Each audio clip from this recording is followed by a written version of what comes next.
Good morning. My name is Dr. Jennifer Maranke, and I'm on the faculty at Temple University School of Medicine in Philadelphia. And I'm here today with Dr. Chris Thompson, who is the Director of Therapeutic Endoscopy at Brigham and Women's Hospital in Boston. We're here today to talk about his article on novel intragastric trocar placed by PEG technique permits endolumenal use of rigid instruments to simplify complex endoscopic procedures. Thanks very much for being here today with me. Thanks for having me. So what was the rationale for your study?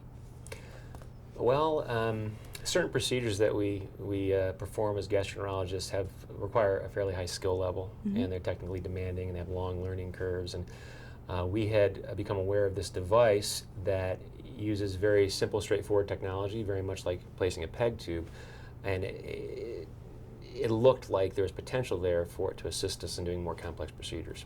I see. And what were the aims of your study? What we wanted to do is study this novel device. It's a percutaneous intragastric trocar. We wanted to study that device, assess the ability to introduce it into the animal model, remove the device safely, as well as see what we could do with rigid instruments as far as helping us perform more complex procedures. Okay.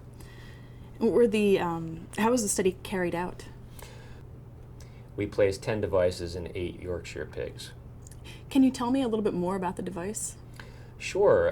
The device is made by a company called Endotags, and it looks very much like a standard PEG tube. The differences are that the lead portion has a detachable introducer type device that is tapered, and then that can be removed once the PEG tube is placed by the standard pull PEG technique.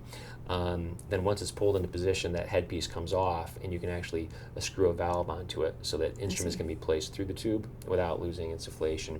Additionally, there is a sheath on the outside of the body of the PEG catheter, and that can be removed, and it has threads on it, so you can place a button over that, and you're able to maintain a nice tight seal between the stomach and the anterior abdominal wall. What were the results of your study?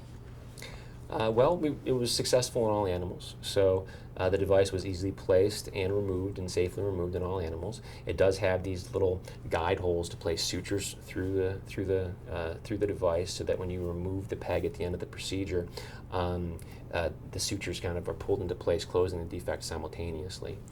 And it was very easy to use. Yeah. We also performed a few ESD procedures, and these were in significantly sized lesions.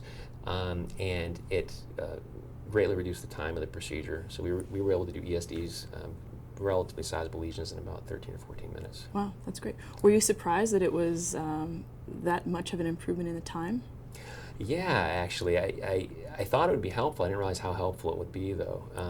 We even were able to have residents and fellows do these things pretty quickly with the device. That's great. In addition to the ESDs, what other interventions were carried out? We did full thickness resections. We did some stapling at the GE junction. So, looking for kind of some other therapeutic modalities that we might be able to enact. So moving forward, what are the next steps that you've got planned? Well, we're excited about some potential bariatric procedures we can do with it. So we have some of those planned, as well as some anti-reflux procedures. Great. Thanks very much for your time today. Thank you. It's been a pleasure.